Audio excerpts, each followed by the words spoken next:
Sha'Carri was arrested. Former LSU track star Sha'Carri Richardson facing charges after allegedly assaulting her boyfriend at an airport on Sunday. Police say security footage shows Richardson pushing Christian Coleman multiple times, then throwing headphones at him. Her partner decided not to press charges. At least the perspective we can come from today is a deconstructed philosophical perspective, because we do philosophy through pop culture. What does this mean? What is this a representation of? And how do we deconstruct it in a way that doesn't rely on bigotry to have the conversation? So I see in the manosphere, people are saying, see, when a man gets abused, nobody cares. I see in certain bubbles, Black women, what do you expect? And then I've seen from other people say, oh, well, this is, this sucks. I was rooting for her. She came from a bad place into a better place because she's an Olympian. And I think we all fell in love with her when she first hit the scene. Good. Oh, wow. Look out. She means business. I understand all those bubbles perspectives, and I think all of them are fundamentally missing the point here, because they rely on a foundation of assumption. One, assume that because she's a certain race, she's going to have an experience. Or two, because she's a woman, she's going to have an experience. Or three, that because she came from a difficult place, she's going to have an experience. And I would say, I think we should deconstruct all of those ideas and assumptions about Sha'Carri and just think of the situation actually kind of outside of her, because it really is a situation in which when two human beings are interacting, falling in love, creating a partnership, that you do not exist outside of your traumas and your upbringing and your culture, but separate from the assumed racist prejudice bubbles that have opened their mouths the loudest, just like from a human perspective. So first, here's the video in Seattle that made everybody upset. And again, I want to move away from us having the conversations that rely on bigotry and prejudice to explain the situation, right? So let's watch the video. I think this is TMZ. Yeah, this is TMZ. So here they are in the corner. Okay. So they're in public. They're at the Seattle airport. Security was called. She's shoving him. He's trying to walk away. She's getting in his face. She's doing the bird peacock thing where, you kind of put your chest out. And she shoved him. She full on shoves him. It's really horrible. It's really like inexcusable. It's just like, it's really hard to watch. It's hard to watch him. No one's defending him. No one's coming. No one's getting involved. And then the fact that she feels sort of entitled to it is kind of the crazy part. Like, why does she feel so entitled to shoving him and beating on him in public? You might see this typically from a man in a weird way, because I do think men feel entitled to this. But in the same vein, like, does she feel weirdly entitled to this because she doesn't think anyone's going to do anything because she's an Olympian? Is it her status? Is it the fact that she's smaller than him? But nobody's really doing anything about it, which is so interesting because it's also an airport. So you would think airport security would be on it so quickly, right? You would think that people would be on it so much quicker. I am devastated at the divorce rates, domestic violence rates, and I am devastated that we keep thinking this is about gender or race instead of remembering that this is about our ancestors. This is about our psychology. This is about the fact that we're evolved animals on a planet. This is about the fact that God did not put us here. We simply exist. This is because we're a biological, creature evolved over many years. This is so much bigger than us just existing in this like bigoted construct of, oh, well, you were born this way, i.e. your race, instead of you were born this way, you're a biological creature, because we know domestic violence doesn't have a color, right? I mean, I would argue that I'm not even convinced it really has a gender. I'm just convinced that we have raised people in a culture to express themselves in a way, right, that makes them feel justified or entitled to the behavior. And this is the part that is confusing for people, because the bigots will come out and use this as an example of see what I said about XYZ, but it's bigger than that. It's so much bigger than that to me. So here's her partner making a statement about the situation, okay? You know what I'm saying? I feel like it was just a sucky situation all around. Like, I don't feel as if, like, she should have been arrested. You know what I'm saying? Like, I mean, people have discussions and emotions and stuff like that. And she have, like, things that she needs to work on for herself, of course. And so do I, so do you, like, everybody. And I'm the type of guy, like, I'm in the business of just, like, extending grace and mercy and love. And I feel as if, like, I don't try to look at obstacles either. Like, I just look at, like, situations like this to just, like, take a step back, analyze yourself mentally, and then just try to see what you could do to be your best self so that you can move forward, so you can just be the type of person and a human that God needs you to be for his kingdom and for his glory. And so And that's kind of how I look at the situation. And like, and I hate the narrative too of just like, you know what I'm saying, it's so negative. But like I said, it's just like in the state of Seattle, even talking to the cop or whatever, he was just like, it really was nothing I could do. And just like, I understood. But I mean, like I said, it was just a sucky situation. But she's a human being and a great person. And I feel like, you know what I'm saying, like we've been able to be like really good teammates like all year.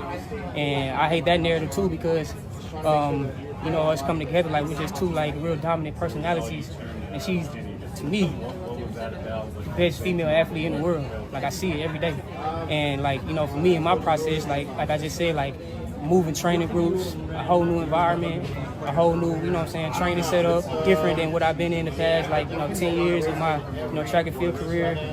And transitioning and then still coming back running 9.8 and feeling like I got so much more to give. You know what I'm saying? Like that's my path, that's my journey, and like being so up close and personal with her every day. And like I watched this girl like fall on the track like in February and walk it off like it was, you know what I'm saying, like a cramp, but get back up and have to take like a month and a half of just like rehab and trying to come back. And then 3 weeks later like have a competition and like, you know what I'm saying, like she just has a lot of things going on and like a lot of emotions and forces going on inside of her that like not only I can understand, but you know nobody can, because she one-on-one, and I'm one-on-one too, and so I know everything that's happening in God's plan, because obviously He's one-on-one, and so that's really the main focus and the thing that I just wanted to say. And I know that like it's been a tough journey for her this year, but she gonna bounce back, and like I said, I see it every day. She's the best female athlete in the world, and she gonna be just fine. She gonna be good, and I'm gonna be good too. So it is what it is. I won't be able to look at her the same. The world is suffering, and yet there is no excuse for the way we make each other suffer. And I can't be excited. Like I was, you know, I think we all just were like rooting for her. It felt great to root for her. I can't excuse the behavior. I can explain it. I think he's right. Like people go through things. I think we all need therapy. We need healing. It doesn't matter to me, you know? So I think I'm devastated by the generational trauma that ends up impacting our kids from being their greatest because we don't take responsibility as adults. Like if I remember correctly about Sha'Carri, her grandma raised her. There's so much to be said about how our generational curses, our trauma, it happened before Sha'Carri even came into the world. And I think this is just such an important part of us, like for us to see here and remember, like when we have kids, we're not just raising neutral beings. These people don't come with a blank slate. They come with all of our genetics and generational trauma and all of our bad learned behavior. Actually, wait, I saw a TikTok from one of my favorite autistic girlies, Brittany. Love a Brittany. And she said, let me pull it up. I just read an anonymous quote that said, "Face your demons or they will raise your children." Face your demons or they will raise your children. Face your demons or they will derail your career. Face your demons or they will end up, you know, appearing on the body and face of your loved ones. I feel his name is Christian Coleman, her partner. I'm devastated for him to be in this position. Now, some people did have the theory that he was abusive and that he was playing victim. I have no evidence for that. So if somebody wants to show that, I don't have evidence for that. What I see right now is a couple in public in which one of the people in the couple is berating and physically abusing and chasing a person who's walking away. And I cannot get behind this. And so if we zoom out and we look at this again, I know all the bigots are going to come out and say like, this is women. Look, nobody cares about men, or, oh, look, she's a black girl. None of that is the reason it's happening. It's happening because we're raised in a culture that says to be dominant, aggressive, and successful, you have to step on people. It's because of whatever generational trauma exists in all of our lineage that we know this isn't about gender or race. Even when people say men are responsible for like 90% of domestic violence charges, yeah, but it's not because they were born men, because we don't adhere to that belief. It's not because you are born a man.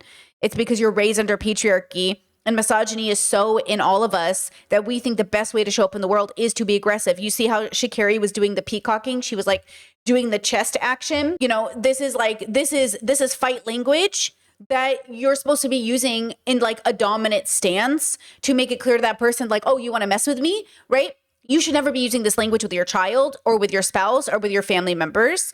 And you know, if it escalates to that, something has gone incorrectly. If you mean it with your chest, something has gone incorrectly. And ultimately, like, you are the one who's responsible for these actions. And I think that's the dilemma I'm having, is like, she wasn't calling for help, but neither was he.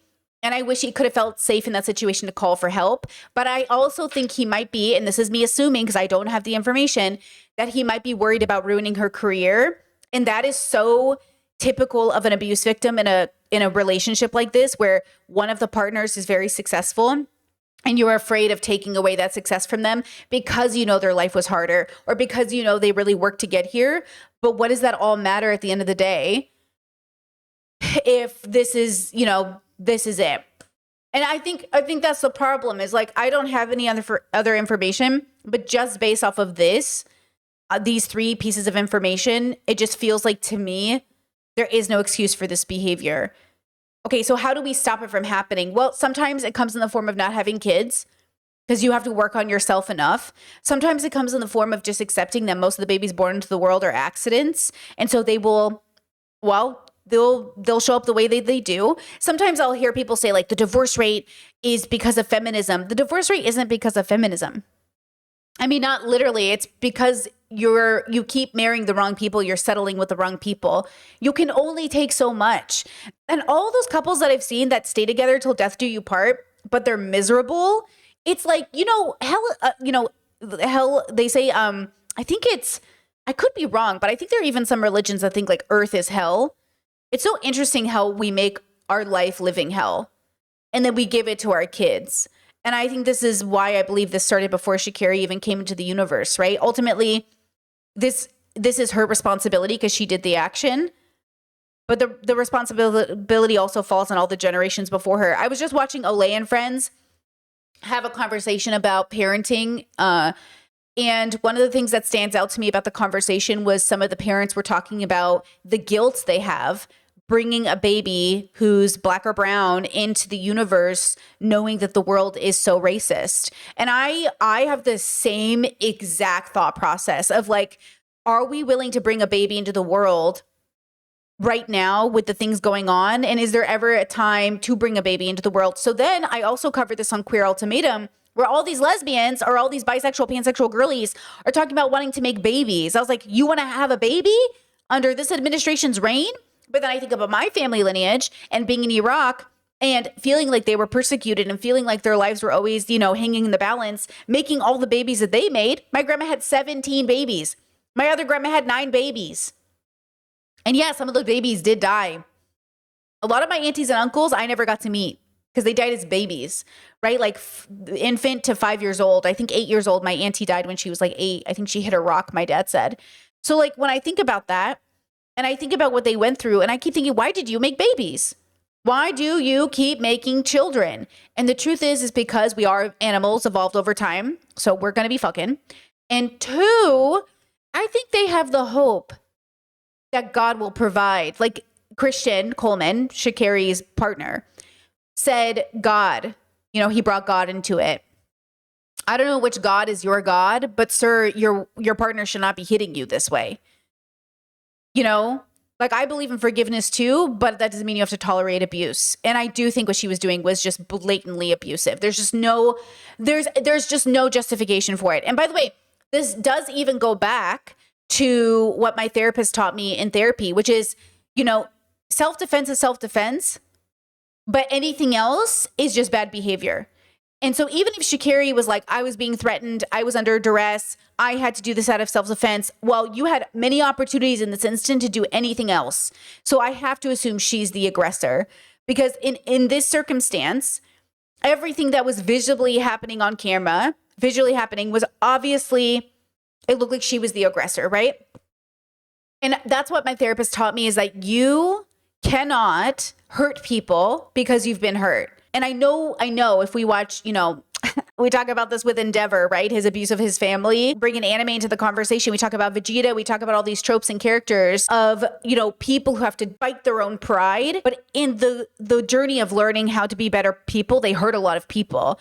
And yes, it is up to the people in their life to forgive them and to interact with them or move away from them. But it's their job as people to recognize that they did it. And there's just no explaining it away. Now, the reason we go to therapy is to explain why we are bad so we can start being good. But it's not so we can take it to the people in our life we've hurt and say, oh, look, this is the reason I was bad. So you can forgive me now. No, they can take it into consideration. They can add it to their arsenal of knowledge and decide to forgive you or not. And forgiveness doesn't mean you'll be in their life. But we go to therapy to understand why we do things, to forgive ourselves and to move on with our lives, not to repeat the habits, but to actually learn the life lesson. And I think this is exactly what's missing here. How do you know which one you're doing? So right now, the bigots will say, oh, if this was gender reversed, the man could never get away with this. And he shouldn't get away with it. But, he does. This narrative that people are pushing that men can never get away with this, first of all, why do you want them to? And also, yes, they do. They get away with it all the fucking time. This narrative that men never get away with abusing women is absolutely a false narrative. If Sha'Carri gets away with this, she's getting away with it like every other man gets to get away with it. There should be consequences. In my personal opinion, I don't think she should get away with this. And I don't think any of the men should either. But they are. They're absolutely getting away with it. So even the narrative that if this was a man, no, that's how they get you. That's how they get you, girls. They convince you that had it been a man, something would have happened. As if the numbers are not showing that. Not enough domestic abusers are being held accountable, regardless of gender, but especially men. We know this. We know it's true.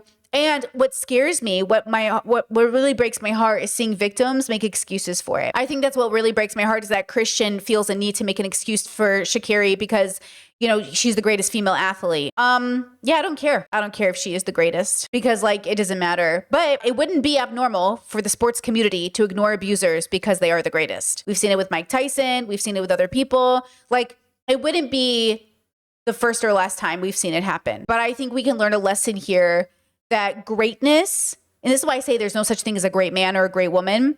Greatness is a category. She's a great athlete. She's not a great partner. She's actually an abusive partner, which really sucks. It sucks because that's one more abuse victim in the world. And that's disappointing. And I know, and I'll speak to this too, because men will say women just feel like they can be physical. Women feel like they can hit people. Listen to me when I say this. Physical contact with any kind of anger or venom behind it in which you are physically interacting with a person needs to be deconstructed. Okay. Now, if you grew up with siblings, you'll know siblings get into it sometimes. They're like, hey, you're really pissing me off right now. But there's a line between fighting it out and escalating, right? And when it escalates, something's gone terribly wrong. Sometimes you can physically aggress in a way that helps you bond, but it has to be made with love and no desire to really hurt a person.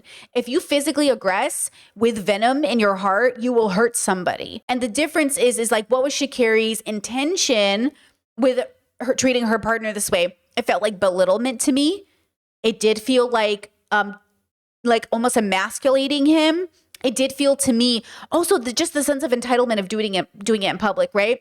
Kyle, thank you so much for the super chats. Like the stream, girls. Thank you so much. I think that's what pains me is that I understand the nuance of physical connection being a healing process, but not like this. This is not a circumstance in which getting physical is going to be a healing process. And so you have to understand that. Even my partner and I are having very serious conversations. If let's say we have a serious conversation and we're both neurodivergent, maybe it feels like there's a frustration showing up because we're miscommunicating because it happens. Maybe you're even miscommunicating over something so silly like, is this tomato good enough for pico de gallo? Very important subject, okay? We could talk about this for hours. Is this tomato firm enough for pico de gallo? Now, something as simple as that could turn into something angry, right? I'll give you an example, actually, because I think this all connects in my personal opinion about childhood trauma and generational curses and how you communicate. Let me find this video. Give me uno momento, por favor. Hold on. Many people don't realize that they come from families where recreational arguing was seen as normal. And it's when you and your family members have disagreements, but it's not to actually come to a conclusion or to solve something. They are debates for the sake of debating. These debates were about everything and anything. They happened often, they rarely led anywhere, and they escalated really quickly. And it was never seen as a problem because it was just the way people in your family would interact with each other. And I've been thinking about this a lot because in my household, we debated a lot. It was very philosophical. Our parents were religious. They encouraged us to ask questions. But sometimes you'll have a sibling who'll nitpick what you're saying. And you're like, hey, are you picking a fight just to pick a fight? Don't pick a fight with me. And it's one of those things where you have to know the difference between, are you actually arguing, picking a fight? Are you debating? Are you being philosophically thoughtful? And I forget that like people do live in households where like everything they say is a fight. Sometimes my partner will do this thing where they'll be like, hey, how was stream? And I'm like, oh, it's good. We talked about this. And I'll start ranting kind of like not very coherently because I'm so tired after stream about, oh, what I covered on stream. And they'll start like, actually, that's this. And I'm like, stop, don't correct me on my statement because I'm half tired. Just listen to what stream was about. And then we can talk about the idea, because my partner and I are also intellectually compatible in a sense. So we like to discuss ideas and deconstruct things. And so sometimes there will be this thing where after stream, he'll have the spoons to talk to me about ideas that I do not have the spoons for. So I'm like, no, I will tell you what stream was like. But if you want to have the conversation about what I talked about on stream, that's a separate conversation, because these are two different brains. You know, am I telling you about my day at work? Or are we discussing like deconstruction and misogyny? And this can be difficult. But, you know, we usually get through. But sometimes I'm like, I got a safe word. I just did 6 hours of this with strangers. Don't ask me this right now. And actually, one of the reasons why I love my partner is that they respect this boundary. They are not going to keep nitpicking me and keep having the conversation when I'm out of spoons. I definitely had to put huge boundaries down with friends who watch my streams, because sometimes my friends will watch and they'll be like, hey, Britt, I want to talk to you about this thing. I just did it at work, because they have all the energy. They'll be watching me on stream and they'll get really excited about what I'm talking about. And because they have personal access to me, they'll be like, oh, I want to talk to you one-on-one. Girl, I just did 6 hours talking on stream. What makes you think I also have 3+ hours to talk to you about it in person? The misconception of people's energy, spoons, where we come from, how we communicate, and what brings us close. So some people think fighting with your partner can bring you closer. It doesn't. Or some people feel like debating with your family can bring you closer. It might. Some people feel like, oh, I don't, nitpick what you said, but what you said was wrong. But are you bringing down the mood? So the question is, where do you come from? What is your household? How has your household taught you how to communicate? Because like, growing up where I did with 10 kids, we would get into it. Like we would, if we were debating like politics or something, like pro-life versus pro-choice, it would get loud, like neurodivergently loud. We'd be like, her sister was a witch. Like it would be loud. For me, at least, as long as everyone was authentically trying to understand stuff, the loudness was never a factor. Who cares that we're loud? What matters is why we're being loud. How are we being loud? Are we also insulting? Is there personal injury? Are we coming for how we look? Are we getting physical? Are we peacocking with body language? And let me tell you, what I learned early on was like body language was everything. If anyone even got the idea that they were about to, with body language, it's like, oh, are you escalating this from loudness to physical? And so I think it takes time for us to really recalibrate. What is the point of this communication style? Because I can't think of a situation in which you do the body language that Sha'Carri was doing, and it's not about to be a fight. Like she is literally fighting him in public. Like this is hard to watch. Like this is like a devastating, like they need to break up. They need to never talk to each other again. Like she is literally punching him and shoving him. And look at this. She's going to shove him into this like little area here. Like that's crazy to me. If I tell you this right now, if you ever see a video of this and somebody I love in my life, this happening, like that's not good, girls. There is no justification for this handling of anybody in your life. Like, look at this. Like he's trying to walk away. He's giving her the back. Okay. She shoves him. What is that, bro? What is that? Do you know what I'm saying? Like this is the line. People always say, well, what's the line? What's the line? This is the line. No, you can't do this to somebody. Look, this is the line too. She chased him. She grabs his backpack. This is the line. You can't do that. Okay, she chased him. She grabs his backpack. You can't do that. That's not allowed. Okay, none of the actions in this video are okay. So when you sit there and you ask yourself, okay, but what's the line, Brittany? I love my partner. I love my friend. I love my brother. We love each other. What's the line? The line is this is inappropriate physical interaction. You cannot do this to people. There's no excuse for it. You can't do it. Okay? You can explain it away. You can go to therapy. You can do all these things. Or not explain it away. You can explain it in therapy, but you cannot excuse the behavior. This is just so inappropriate. So she shoves him. He tries to walk away again. She's chasing him. Look at, she's shoulder check. Like, so but you know what's crazy is why isn't anybody reacting? Am I so confused? Why is nobody reacting? Are people that scared to get involved? I mean, I guess, but you're at an airport. That's what's even crazier. Like, I can't believe nobody's doing anything. You know? I can't believe in the airport too. I'm so anxious about doing anything wrong in an airport. The way my anxiety goes up when I'm in an airport, like I try very hard to follow the rules and mind my business in an airport. Just because security's so big, you can get a felony. Like, you know, everything's like pretty, I think, intense for me at an airport. But yeah, it's like, it's so unhealed. It's so lacking in kindness. And it just is like very abusive to me. It's a bummer. And to see him make, you know, excuses and to say she's going through a hard time, like we've all got problems. Okay, we all have problems, but not the same kind of problems. So again, before you bring a baby into the universe, consider whether or not you've, you know, really handled your business and healed your soul, because your children will be the victim to whatever you have not healed. Okay? That's it. Like your children will bear the burden of whatever you haven't healed.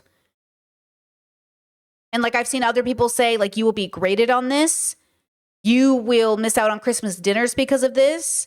You will never see your grandbabies because of this. Your children will call you less and less over the years because of this. This is why I just covered this in the Queer Ultimatum episode, is like our parents put us in positions to either see them on Christmas or not and then blame us, but like, hello. And then on top of that, we can be compassionate to your unhealed trauma, but then you got to be compassionate to ours. See, that's the problem. They want us to understand that it was the way I was raised. It was how I came up. It was my parents did to me. Yeah, but then you don't understand how I turned out how I did, because you'll sit here and look at me and say, like, how can you be rebellious? How can you do these things? You know, blah, blah, blah, blah. Hello, the same way you can do your shit. The only difference is that I'm trying to heal mine and you're trying to deny yours. And so then you get a Sha'Carri or anybody else, because it's not about her. That's the funny thing. She's not unique. Domestic violence is not a unique experience. Domestic violence is not a unique experience. And that's the myth. The myth is abuse is unique, rape is unique, murder is unique. If you really think about it, you know somebody. I know somebody. I know somebody. I know somebody. I know somebody. And that feels like less unique when you know somebody. Okay? And that's why we have to say, hey, this thing that you keep trying to pretend is only for those people over there, it's not. We are suffering. Human beings are traumatized, suffering creatures. And we need a lot more compassion and a lot more patience to deal with it. I do think Sha'Carri, I don't know what the rules are with these bubbles, like the constructs, but I have a hard time seeing why she should keep her job as an Olympian or her status as an Olympian. But I also live in a world where I don't think you should be bigoted and be a celebrity. But hey, we live in a world where celebrities are certainly bigoted. I mean, the president of the United States is literally a rapist. So, you know, how can I expect any justice if the president himself is out here bragging about assaulting women and taking advantage of women, you know, bragging with his 12 whatever felonies? You know what I'm saying? Like, it's weird for us to be so much angrier over Sha'Carri and not have that same amount of anger for the president of the United States. So don't get it twisted that I don't see how the bigots are coming out and trying to make this about black women or women who are black or women, right? When you have that man in the White House. I don't want to hear one single man tell me he cares about domestic abuse or rape or violence if you voted for that man. I don't want to hear one bigoted person talk about anything about her if they voted for that man. And that's it. At the end of the day, is like the only people who can speak on this are people. First requirement, you didn't vote for that man. And second requirement is that you're consistent with your values about domestic violence. But if you're just using this as an excuse to talk about how much you hate black women, then no, right? That's just your bigotry. And that's, you know, that's a whole other can of worms, a whole other bubble to jump into, okay? Chet said her being a woman has to play a role in why she did it in broad daylight with a crowd. I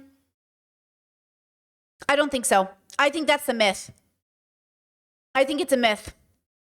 I think it's a myth that we don't see domestic violence happen in public when it's a man is just because that's the rumor. The thing I've been told my whole life is men stand up when they see something go down, but they do not.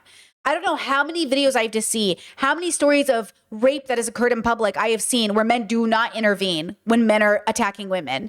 I think it's a myth. I think it's a patriarchal story men tell themselves that men who hit women in public are held accountable, but like, I don't think that's true. I think it's a part of the narrative we share. I think men tell themselves they get involved. I think men tell themselves they stop it. I think people generally don't do anything. You know what I mean? Chet says, I think a man would be far more self-aware about being on camera, doing this to someone or in front of a crowd. I think it depends on the man or a woman. I don't know. People do shit on camera. People do shit on stream all the time. Like, I think that. I always think, don't you know you're being recorded? People do shit on camera all of the time that I'm like, oh my God. Like, I'm thinking that, you're thinking that. But do we really think people are thinking that? Because we have a lot of videos that say otherwise. We have a lot of people with a camera in their face saying otherwise. So I don't know. Like, I don't know if that's true. I think that's the problem is I don't think it even matters. I think what matters is that it's happening in the first place.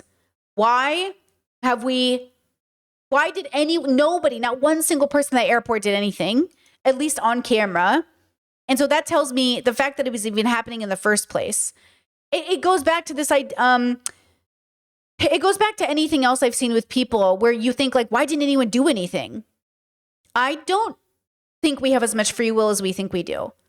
And this goes back to that conversation, philosophically speaking, like, do you even have free will? Because you tell me you do, but you keep going back to that guy. You tell me you do, but you can't seem to stop texting her. You think you do, but you keep overspending. You talk to me about free will, but you can't seem to like get your life together.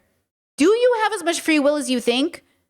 And have you even done the work to even ask yourself why I do anything that I do? This is not to take away the responsibility from the people doing the action. This is to ask ourselves the hard questions about what does free will even look like if we can't even get our shit in order? And so again, it takes everyone as individuals to make sure they're not doing the action. And it takes us as individuals to spread it to the community. Because ultimately, us as individuals, you know, I understand that sometimes you are the minority and sometimes that feels like a risk and sometimes it is a risk. And that's the question. What are we willing to risk for the chance of healing our community? Because some people feel like, I hear this from gay couples a lot. They're like, I don't get why I can't have a kid if everyone else gets to have a kid. Again, why are you having a kid? I'm not saying you shouldn't have a kid. I'm saying, have you asked yourself why you're having it? If you're just having a baby because you feel like everyone else gets to have a baby, you know what I'm saying? Like, that's not a good reason. And so we have to think about what are you willing to do to heal? And then take into consideration that not everyone is even in the situation where they can ask themselves that question, which is a form of privilege. Healing is a form of privilege. That's why I say money doesn't mean you're healed. It means you have access, right? But it doesn't mean you're healed. And so again, even being a healed person is like a form of privilege in a sense, which is probably why not a lot of people are healed, right? Or even on their healing journey, because you kind of have to have the ability to even head in that direction in the first place. Chet says, I'm the person who interrupts. I don't know why. I've kicked out guests for DV and verbal assault. I try to make the abuser uncomfortable. Yeah, I think some people are probably built in a direction, but people really struggle. And I don't want to blame anybody. I'm not trying to blame anybody. I'm trying to explain why it happened so we don't repeat the pattern, right? We're not blaming people because to blame people is to punish. And I don't want to punish anybody. I want to explain why it's happening so we don't repeat the pattern. We're not explaining it away. We're explaining it so we don't repeat the pattern. And that's what's, I think, really difficult for most people to understand, right? Chet said, is wanting to see your partner become a parent a good reason?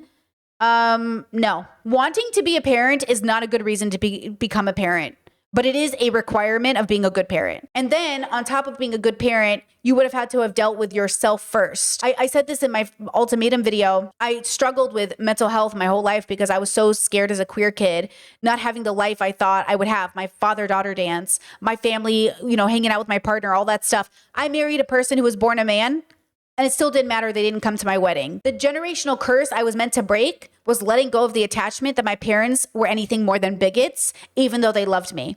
See, I thought as a queer kid, my job was to prove to my family I was good even though I was gay, instead of realizing that I was only meant to prove to myself that being gay wasn't wrong and anyone who thought otherwise was the problem. I spent my whole life trying to prove to my parents that I'm not a bad person because of who I am. And we keep doing that to the world. We keep trying to prove to the world we're not bad people because of the way we're born. We don't need to prove to the world. We already know it's true. The world needs to prove to us, right, how they're doing the work to deconstruct their bigotry. I think anyone who's bigoted or prejudiced will use this situation to continue bigotry. Blame women, blame black people, blame whatever you want. Go ahead, pick your thing, pick whatever situation, gender wars, whatever your thing is. If you're bigoted, you will use this to push your bigotry. But if you are not bigoted, you will understand this is not a special situation. This is too typical of a situation, and we have to understand why. It came from generational curses over hundreds and hundreds of years that led us up into this point. And they are avoidable. They are preventable if we do the work.